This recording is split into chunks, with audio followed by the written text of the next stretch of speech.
Selamat malam, shalom Bapak Ibu Saudara. Puji Tuhan, kita masih boleh sehat sampai hari ini, amin. Semua oleh karena anugerah Tuhan, amin. Saya percaya kita orang-orang yang terus menaruh pengharapan kita hanya kepada Tuhan, sebab Dia satu-satunya yang bisa kita pegang dalam hidup kita, amin. Mari tundukkan kepala sama-sama, kita mau berdoa. Bapa di dalam surga, kami menaikkan ucapan syukur kami di hadapan-Mu. Oleh karena kasih dan kemurahan-Mu Tuhan, kami masih boleh ada sampai hari ini. Terima kasih Tuhan, Engkau sungguh baik bagi kami. Dan saat ini kami rindu untuk memuji memuliakan nama-Mu. Kami mau beribadah kepada Tuhan yang hidup, Tuhan yang benar, Tuhan yang kami puja di dalam hidup ini. Tuhan, biarlah hadirat-Mu menguasai setiap hati kami. Biarlah Engkau yang bekerja di tengah-tengah kami Tuhan. Berikan roh sukacita-Mu Tuhan di tengah-tengah kami, di dalam nama Yesus. Sehingga kami yang datang dengan keluh kesah, dengan beban berat, kami boleh pulang membawa berkat, damai, sejahtera, sukacita, sorak-sorai kemenangan yang dari Tuhan. Terima kasih Bapa di surga. Dari awal sampai akhir ibadah kami, hanya nama Tuhan yang kami muliakan. Dalam nama Yesus kami berdoa. Haleluya. Amin. Puji Tuhan. Mari kita berdiri bersama-sama Bapak Ibu Saudara. Boleh beri salam satu dengan yang lain. Katakan Tuhan pengharapan jiwamu. Haleluya. Berikan pujian bersama-sama bagi Dia.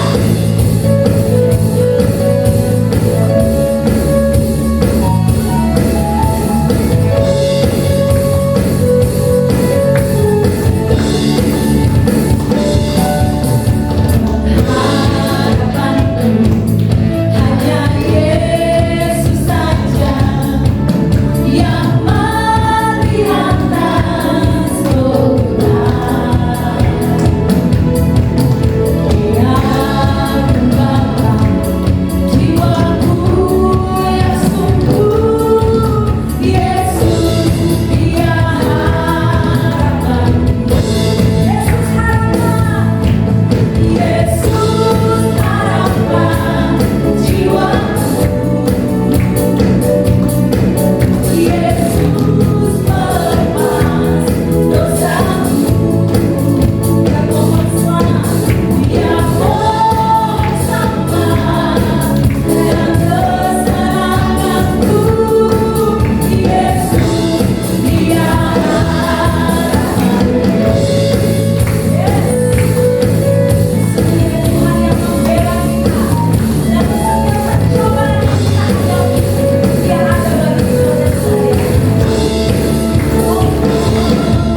Puji Tuhan, silakan duduk kembali Bapak Ibu Saudara.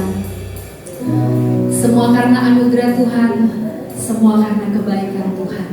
Sebab itu mari kita membawa hidup kita kepada Dia, menyadari bahwa di setiap nafas hidup kita itu adalah bukti dari kebaikan Tuhan. Setiap detak jantung kita itulah bukti kasih Tuhan. Dan Dia ada dalam setiap langkah hidup, menyertai dengan segala keajaiban.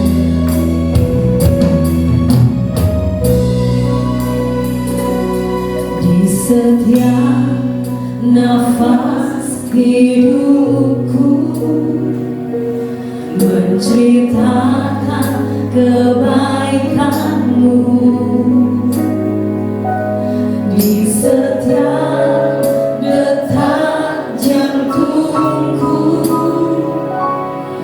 membuktikan kasih setiamu. Setiap langkah hidupku merasakan penyertaan-Mu. Di setiap karya hidupku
Anugerah ku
beribadah kepada Engkau.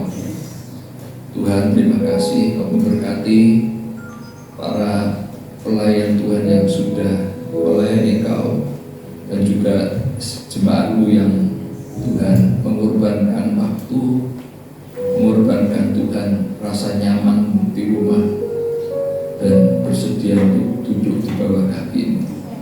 Tuhan, terima kasih. Dan sekarang kami buka hati kami untuk terima firman-Mu dan terima Roh sebagai air yang dari atas, yang pasti akan mengairi hidup kami dan membuat hidup kami ini bertumbuh kuat dan dewasa di dalam Engkau. Terpujilah Engkau Tuhan, kami siap mendengarkan firman-Mu. Hanya dalam nama Tuhan Yesus Kristus yang sudah berdoa dan ucap syukur. Amin.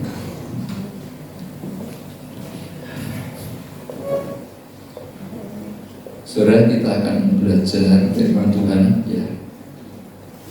Tujuannya itu kita melihat yang esensi gitu ya, saudara. Like,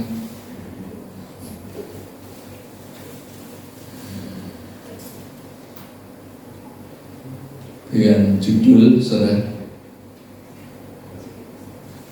mendengarkan itu lebih baik daripada mempersembahkan korban. Ya, perlu ditren lagi. Mendengarkan lebih baik daripada mempersembahkan korban. Saudara, apa yang kita pelajari berminggu-minggu ini sebenarnya itu basic, ya saudara. Ini fondamen kekristenan, ya. Dan jangan sampai kita ini meleset, saudara. Ya, ini yang kita wanti-wanti, saudara. Nah, apa maksudnya mendengarkan lebih baik daripada mempersembahkan korban? Pengkhotbah 5 ayat 1. Jadi saya akan kasih gambar gini sebenarnya. Pengkhotbah 5 ayat 1.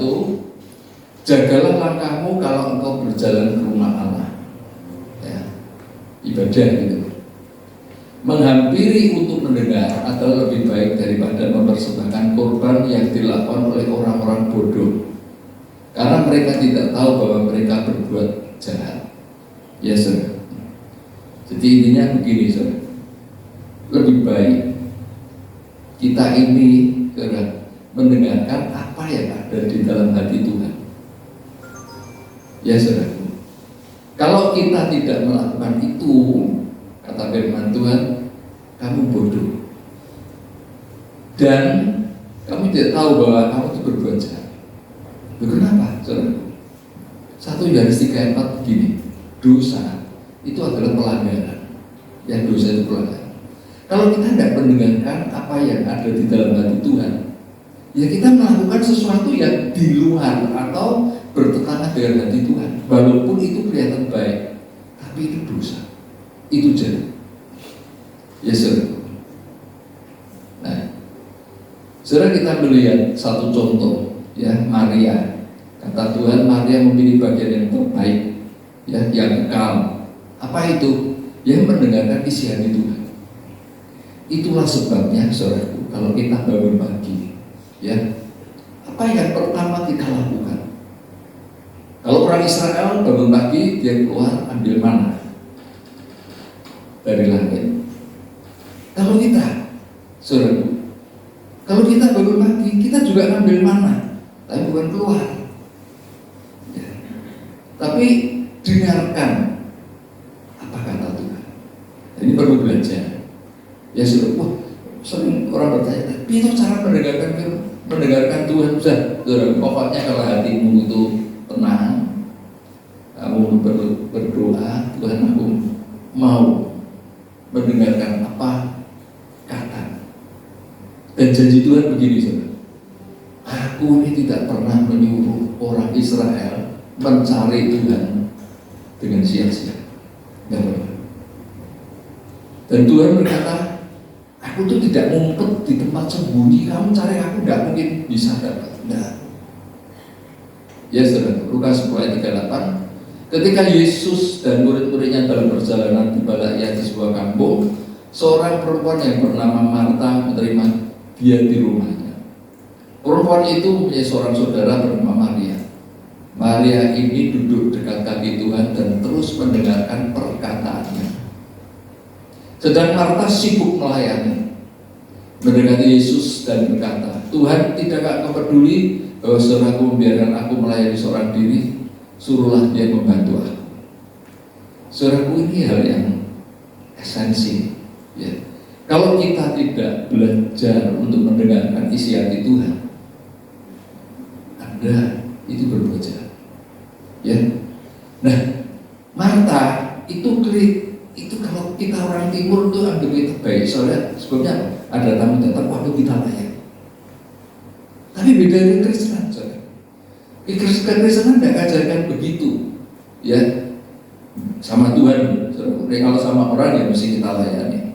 Kalau sama Tuhan, saudaraku, yang paling penting itu adalah ada orang yang mau mendengarkan isi hatinya. Itu paling penting. Saudara, ya. Kenapa Tuhan ciptakan kita? Karena Dia ingin mencurahkan isi hatinya pada kita. Ya saudara, sebab itu kita diciptakan. Nah, kita ini respon kita bagaimana? Bukan hati, hanya itu dong. Ya saudara, bukan hatimu. Hanya itu aja. Ya. Dan Tuhan mau Dia ingin mencurahkan isi hatinya kepada kita. Cuma seringkali kita sibuk dengan pekerjaan kita sibuk dengan pikiran kita sibuk dengan diri kita, sehingga hatinya tertutup. Nah, setelah itu kita akan berkata, aduh, aku tidak dengar suara Tuhan. Bukan begitu, so. Karena hatimu tidak terbuka. Kenapa tidak terbuka? Karena kau sibuk. Ya, bisa sibuk bisnis, sibuk dolan, sibuk dengan pikiran sendiri, saudaraku. Dan kesibukan itu yang Tuhan bilang kamu bodoh. Ngerti ya, saudaraku?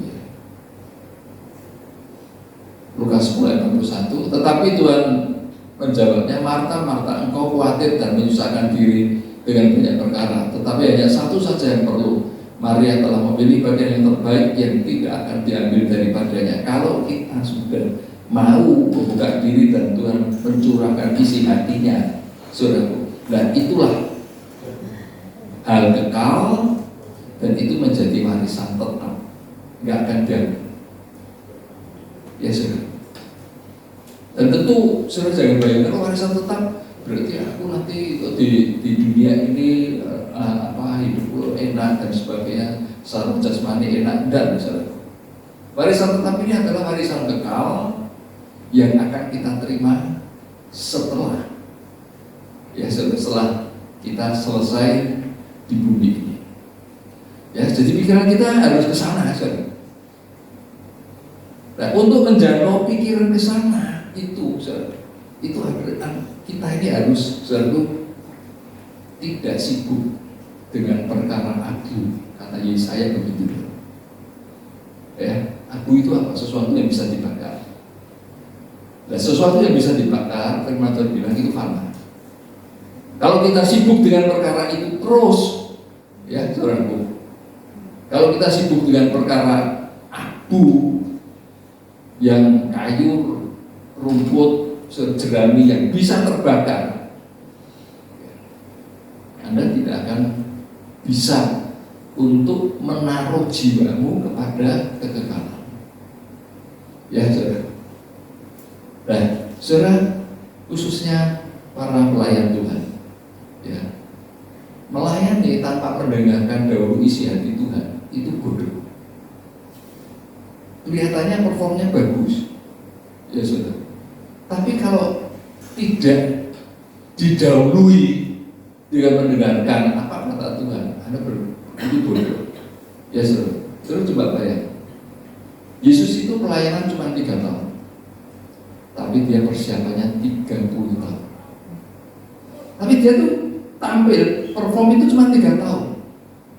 Tapi Yesus mempersiapkan untuk 3 tahun itu dia persiapan 30 tahun. Ya saudara. Itu artinya apa? Sebelum kita ini melayani Tuhan, persiapanmu itu harus jauh lebih daripada perform. Ya, saya khotbah paling 30 menit. Anda tahu saya persiapannya berapa? Itu berhari-hari. Dan setiap hari itu persiapan terus, saudara. Itu minimal 1 minggu. Terus, saudara. Sampai istirahat sebentar, duduk lagi. Pertama cari inspirasi. Sudah dapat inspirasi, dapat ayatnya baru dikembangkan. Ya, saudara. Tidak terus, besok pelayanan, hari ini saya persiapan. Persiapannya itu setiap hari itu saya persiapan. Sehingga dianggapnya, oh saya itu pinter khotbah, apa aja bisa. Enggak, karena tiap hari persiapan terus. Ngerti ya, saudara? Karena saya lihat, ya Yesus saja pelayanan 3 tahun, dia persiapan 30 tahun. Ya memang karena Yesus harus saudaraku melakukan sesuatu yang sempurna, karena 30 tahun. Ya saudara, Maria telah memilih bagian yang terbaik, itulah isi hati Tuhan. Ya saudara, semua bisa. Nah, ini saya kasih contoh ya, saudara. Tuhan Yesus itu menegur kesukaan 70 murid ya, karena musuh itu tahu kepada mereka, musir setan keluar, senang mereka. Tapi kata Yesus apa? Berbahagialah kamu kalau namamu terdaftar di surga. Ya, saudara senang cepat, musir setan keluar kita. Tuhan kesembuhan sembuh. Atau namamu terdaftar di surga. Banyak orang yang senang yang itu, saudara. Ya, bisa musir setan, berdoa, cesplok gitu, itu senang. Nah Yesus mengingatkan, kamu jangan senang yang itu, tapi senanglah kalau namamu terdaftar di surga. Ya, nah kalau nama kita terdaftar di surga, belum tentu pelayanan kita itu spektakuler, belum tentu. Saudara. Karena untuk mencatatkan nama di surga itu bukan karena pelayanan yang spektakuler, tapi karena karaktermu itu sudah mengikuti karakter Yesus. Karena itu disebutkan kitab kehidupan anak domba. Kenapa disebut kitab kehidupan anak domba? Karena mengikuti karakter daripada Yesus. Itu memang dicatat.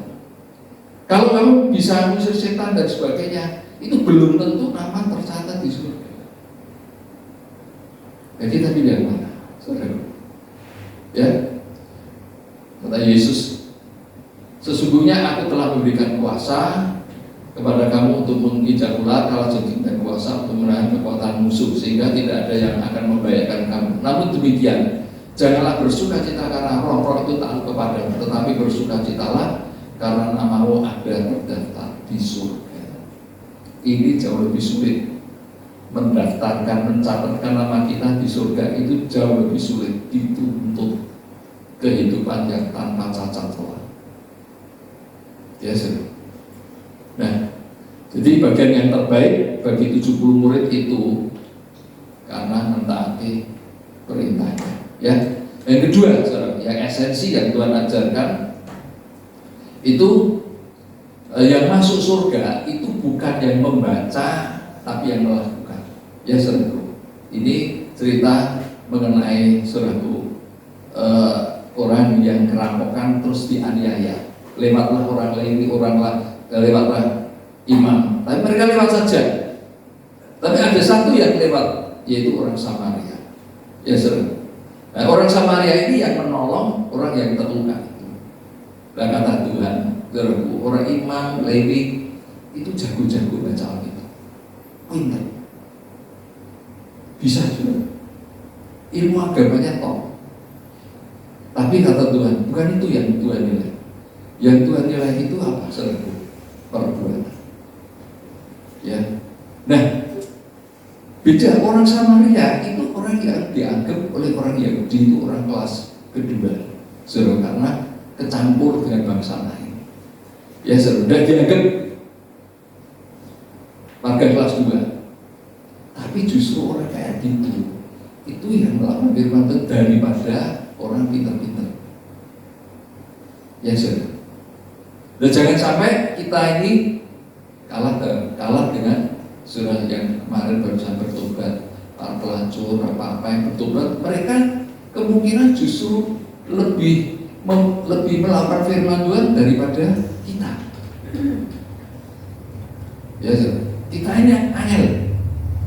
Ada orang nyakitin, disuruh ngampuni, susah, gondok terus. Tapi coba pelacur, ampuni gampang mereka. Ya sudah. Dan Yesus padanya apa yang tertulis dalam buku Taurat, apa yang kau baca di sana, lakukan. Ya sudah.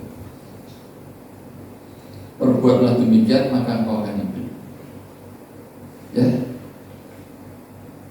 Yang surah bagaimana supaya Tuhan itu mau cerita sama kita kalau kita ini jadi bayi. Ya sudah.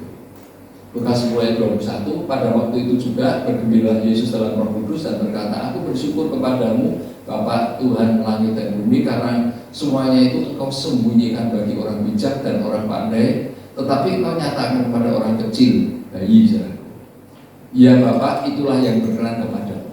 Saudaraku, perhatikan, orang pandai, ya, orang pintar, saudara,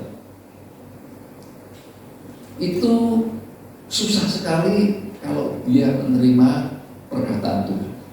Susah. Saya banyak melihat alasan ketemu orang Kristen. Kalau nggak logis aku iso ya. Katanya begitu, saudara. Bisa beritahu kan, saudara, urusan rohani itu dan otak kita itu tidak bisa mengakses, ya, tidak bisa menjangkau perkara rohani. Ini dalil, saudara, nggak bisa, ya. Nah, perkara rohani kita ketahui karena dinyatakan, ya saudara, dibuat kita ini diberitahu, tapi kita sendiri nggak bisa, ya saudara.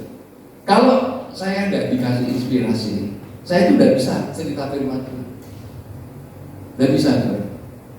Dan semua perkara rohani itu tidak bisa diakses dengan akal budi, dengan kebijaksanaan kita. Nggak bisa.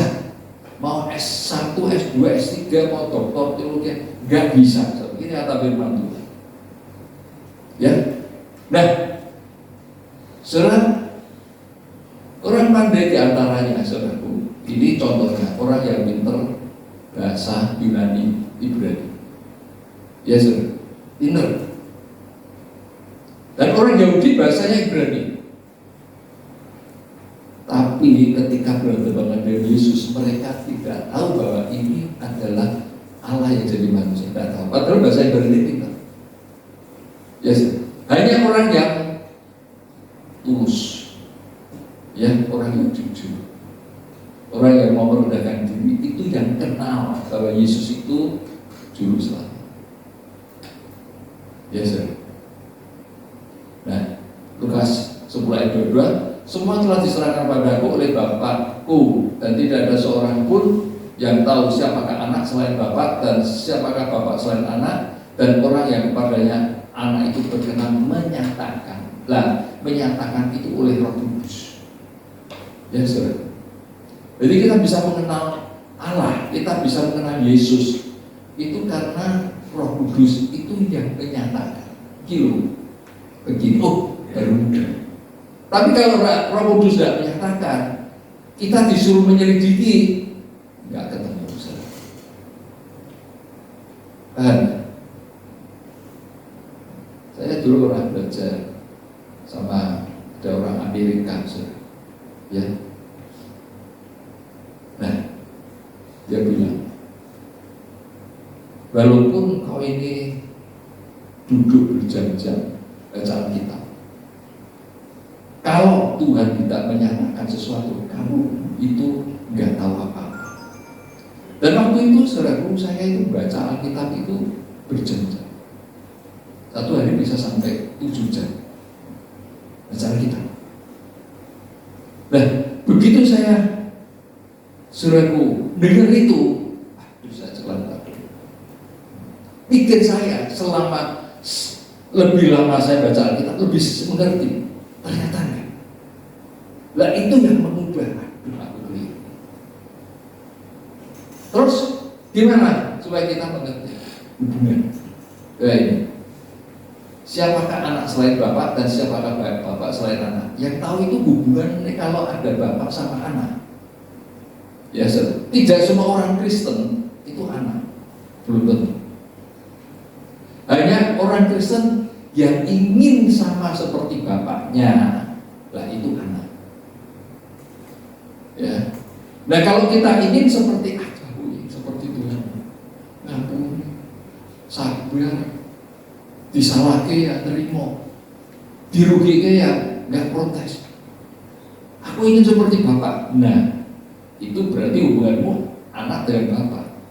Itu nanti Tuhan menyampaikan apa yang ada di dalam batinnya. Ngerti? Kalau saya berkata kepada saudara, kamu tuh orang Kristen, kamu tuh harus sabar, bla bla bla bla bla bla, tidak akan bisa. Tapi kalau Tuhan yang menyatakan, ya langsung bisa. Satu saat saudara saya tuh, wah pikiran kacau, ya spin di sini. Sampai malam saya tidak bisa tidur. Sampai jam berapa? Jam 1 atau jam 2 pagi. Wah, saya capek. Terus saya berlutut. Saya bilang, Tuhan aku kuat. Detik itu juga yang sebelumnya saya berjuang caranya gimana saya tidur. Detik itu juga tiba-tiba ada damai merasuk di atas kepala seperti air. Langsung saya ngantuk dan saya tidur. Ya sudah.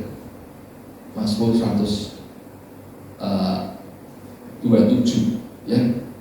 Tuhan memberikan tidur kepada orang yang dikasihi. Siapa orang dikasihnya? Ya bayi itu yang kepingin seperti bapaknya itu. Ya sudah. Jadi gimana aku mau dari suara Tuhan? Gampang. Ya saudaraku, kamu inginkan aku mau seperti engkau Tuhan. Tak praktek mau. Nah, waktu itu kamu nanti dituntut pelan-pelan. Jadi hubunganmu intim dengan Tuhan. Ya saudara. Nah, jadi isi hati Tuhan itu tidak bisa diakses dengan namanya kebijaksanaan dan kepandaian manusia. Itu hanya dengan penyataan oleh Roh. Nah, Roh itu bicara dengan rohmu, bukan dengan akalmu. Roh Kudus itu selalu bicara dengan rohmu. Ngerti ya saudara? Nah, rohmu itu bisa diajak bicara. Ya, kalau kamu memutuskan aku mau seperti Bapak. Baik, kalau kita memutuskan itu, kamu statusnya anak. Ini anakku nih. Aku mau ngomong. Ya sudah, lewat apa? Lewat roh. Nah, nanti kalau roh bicara dengan rohmu, tiba-tiba kamu bisa tahu sendiri. Oh gitu kan maksudnya. Tiba-tiba, gak ada yang ngajarin. Ya sudah, praktek no. Karena saya sudah praktek. Ya. Nah, jadi apa yang ada di dalam hati Tuhan itu hanya dinyatakan kepada bayi. Ya sudah. Kepada bayi, kepada yang punya hubungan bapak dengan anak itu. Ya, nah, bagaimana kita ini jadi bayi yang belum bisa bicara? Kalau Anda punya anak bayi belum bisa bicara, itu isinya cuma terima dan terima, gak ada protes. Dan Tuhan ingin seperti itu karena Tuhan bilang aku ini pencipta. Ya, saudaraku. Nah, saudara. Arti kata Maria itu pemberontakan, berontak. Kenapa kok dia mau duduk di bawah kaki Tuhan? Dia memberontak tubuh dosa, kodrat dosa. Dia berusaha. Aku mau berusaha jadi baik. dengan caranya dia. Ya, saya dulu gitu, saya ingin berbuat baik. Wah, saya kalau pergi supaya mata saya tidak jelalatan lihat cewek-cewek, saya seolah-olah pakai kacamata kuda. Nggak pernah berhasil. Makanya, saudara, usaha apapun, doa puasa sudah saya lakoni, tapi namanya kodrat dosa nggak bisa. Itu muncul. Ya, saudara. Nah, saking keselnya lelah Maria itu nyerah dia. Dia tahu aku itu sudah nggak mungkin bisa. Begitu Yesus datang dia demo, dia menyerah. Lah itulah bayi. Ya, saudara. Nah, ketika kita datang kepada Tuhan dan menyerah, Roh Kudus bekerja. Ya, jadi kalau mau jadi bayi itu sehingga Tuhan mau bicara, itu bayi bukan arti dalam manusia sehingga bisa pokok itu, saudaraku ya. Nah, sadari bahwa kita ini saudaraku punya kodrat dosa, nggak bisa kamu lawan, ya. Dan kamu hanya bisa minta belas kasihan Tuhan. Anda baca Alkitab dari perjanjian baru. Tuhan hanya ingin satu. Aku ini Allah yang penuh belas kasihan. Minta belas kasihan. Nah, kita enggak. Kita maunya seperti saudaraku, seperti Kain, berusaha sendiri, gagal. Ya. Nah, Maria, saudaraku, karena dia itu sadar, aduh aku ini kok elek sifatku Tuhan. Ya, maka dia lebih banyak menangis. Ya. Nah, satu saat saudaraku, Lazarus saudaranya itu mati. Ya, saudara, mati. Terus mereka dengar Yesus datang. Belum sampai ke rumahnya, masih ada jaraknya. Langsung bergegas Marta pergi menemui Yesus. Ya, saudara. Nah, Marta menemui Yesus dan berkata, Tuhan, kalau Engkau tidak terlambat, Lazarus nggak mungkin mati. Ya, saudara. Terus Tuhan bilang, loh, kamu percaya nggak? Aku ini berkuasa untuk membangkitkan. Percaya Tuhan, Bapak itu akan mendengarkan atau akan meluruskan apa yang kamu minta. Jadi jawabannya itu tidak klop dengan apa yang dinyatakan oleh Tuhan Yesus. Saudara. Ya. Dan selama itu banyak sekali perbincangan atau tanya jawab. Ya. Yesus menyatakan, Marta menjawab banyak. Saudara. Tapi Yesus tidak buat apa-apa dengan Marta, tidak dengan Maria. Ketika Maria dengar Yesus datang, dia tidak tergesa-gesa keluar, dia diam di rumah dulu, sembahyang. Dia mau dengar apa kata Roh Kudus, apa yang Roh Kudus perintahkan untuk dia lakukan. Ya. Nah, ketika Marta pulang dan memberitahu kepada Maria, Yesus ada di sana gitu, barulah Maria pergi. Berarti Roh Kudus bilang sama Maria, tunggu, Marta pulang. Yesus. Dan setelah Maria terus keluar rumah, terus datang dan tersungkur di bawah kaki Yesus, perkataannya sama, Tuhan, kalau Engkau tidak terlambat, Lazarus tidak mati. Hanya itu nangis. Apa kata firman Tuhan? Hati Yesus tersayat-sayat. Ya, Marta penuh retorika. Wah, begini Tuhan, aku tahu begini. Maria enggak. Dia cuma menangis. Dan hati Yesus tersayat. Dan banyak seringkali kita ini doa itu pakai retorika. Besok Tuhan wis tidak dengar. Tapi kalau Anda berdoa, ya saudaraku, karena lahir dari ketidakberdayaanmu, itu yang membuat hati Tuhan tersayat. di Tuhan Yesus. Sudah, itu toh. Ya saudaraku, rumahnya penuh dengan retorika. Wah, aku percaya Tuhan, kau ini nanti kebangkit, nanti akhir zaman kau akan membangkitkan dan sebagainya. Yesus berkata, hari ini dulu kamu Lazarus mati, aku tuh bisa bangkitkan. Marta bilang, nanti Tuhan, nanti kalau engkau datang lagi ya, akhir zaman dan sebagainya. Saudaraku, ini beda.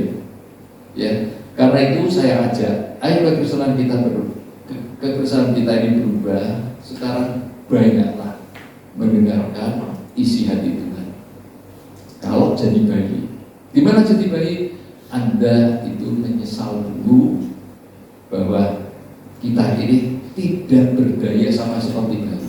Kalau kita tidak berdaya, berarti tidak pakai bijaksana dan tidak pakai saudaraku kepandaian. Nah, Roh Kudus itu mau menyatakan, nek pinter, Roh Kudus bilang percuma. Aku menerangkan begini bukan terus. Ya, nggak ada artinya. Dan Roh Kudus tidak mau berselisih terus, dia diam. Tapi kalau kita saudaraku seperti bayi, Roh Kudus mau bicara. Ya saudara, banyak pengalaman dalam hidup ini, saudaraku, Roh Kudus bicara. Ya, tapi saya harapkan Anda yang alami sendiri. Ya, mari kita berdiri.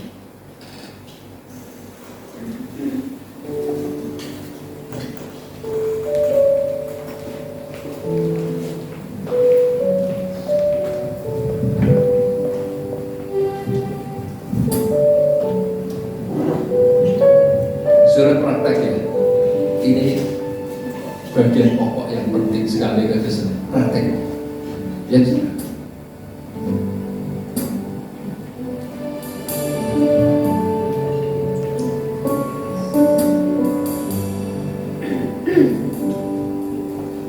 Ku ingin selalu dekat, mendengar suara-Mu Bapa, lebih dari segalanya.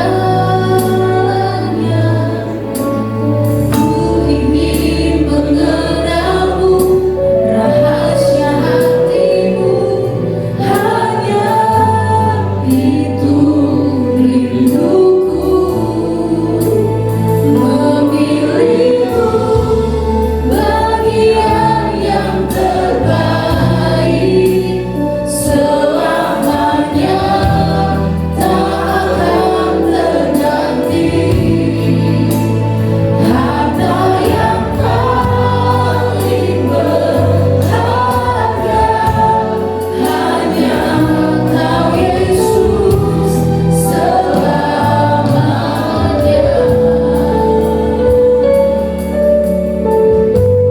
saudara, saya harap setelah ini saudara praktek ya. Saya ingin mengatakan dari pihak Tuhan, Tuhan itu sebenarnya ingin cerita banyak. Dia ingin mengungkapkan, saudara. Tapi sayang, kita terlalu sibuk. Kita sibuk dengan pikiran kita, dengan logika kita, kita sibuk dengan saudara, dengan usaha macam-macam kesenangan kita dan sebagainya. Sisihkan waktu, kalau begitu diam di bawah kaki Tuhan. Tuhan, aku seperti Maria, aku sekarang duduk mau dengarkan apa kata. Ya saudara, lakukan itu.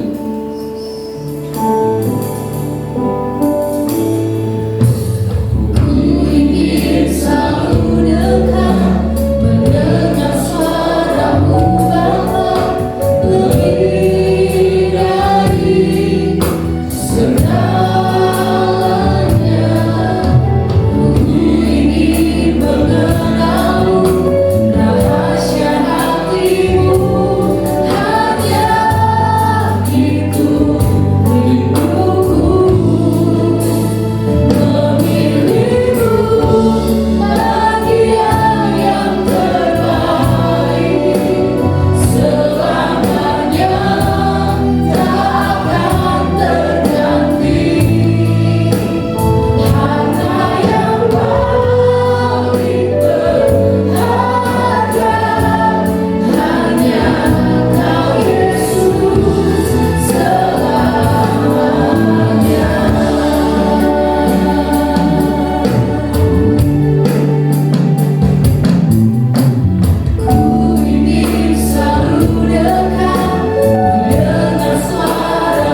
menjadi kesukaan kegemaran kami Tuhan untuk duduk diam di bawah kakimu seperti Maria yang Tuhan mendapatkan bagian yang terbaik yang tidak akan pernah diambil daripadanya.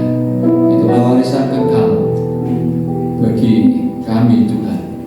Tuhan, terima kasih meteraikan firman-Mu dalam hati kami, supaya pada saat ini dan selanjutnya Tuhan, kami praktek, kami Tuhan akan duduk diam mendengarkan apa kata-Mu, itu yang menjadi kesukaan kegemaran kami. Terima kasih Tuhan, terima kasih. Kami bersyukur untuk semuanya ini. Mari saudaraku, kita tatakan tangan kita karena berkat dari Tuhan. Saudara-saudaraku, terimalah berkat daripada Allah Bapa, kasih karunia dari Tuhan kita Yesus Kristus, dan persekutuan Roh Kudus. Tuhan memberkati, Tuhan menyayangi, Tuhan melindungi, Tuhan menjaga engkau. Tuhan menyinarkan wajah-Nya kepadamu, memberikan kau kasih karunia. Tuhan menghadapkan wajah-Nya kepadamu dan memberikan kau damai sejahtera sampai Dia datang menjemput kita semuanya. Mari kita semua yang bisa terima berkat Tuhan, kita sama-sama katakan amin. Silakan duduk kembali Bapak Ibu Saudara. Terima kasih Pak Iwan sudah memberikan berkat firman Tuhan untuk kita semua diberkati, amin. Ya, mendengarkan pengumuman sebelum kita pulang. Yang pertama, untuk menara doa diadakan setiap hari Kamis jam 11 siang di tempat ini. Bapak Ibu yang memiliki waktu luang yang banyak untuk bisa memberikan waktunya juga doa bersama-sama di tempat ini, ya. Oke. Tidak ada pengumuman lain, hanya untuk minggu depan tetap seperti biasa, berjalan seperti biasa ibadah di hari Kamis, ya, 6:30 malam. Baik, selamat pulang. Tuhan Yesus memberkati, sampai ketemu minggu depan.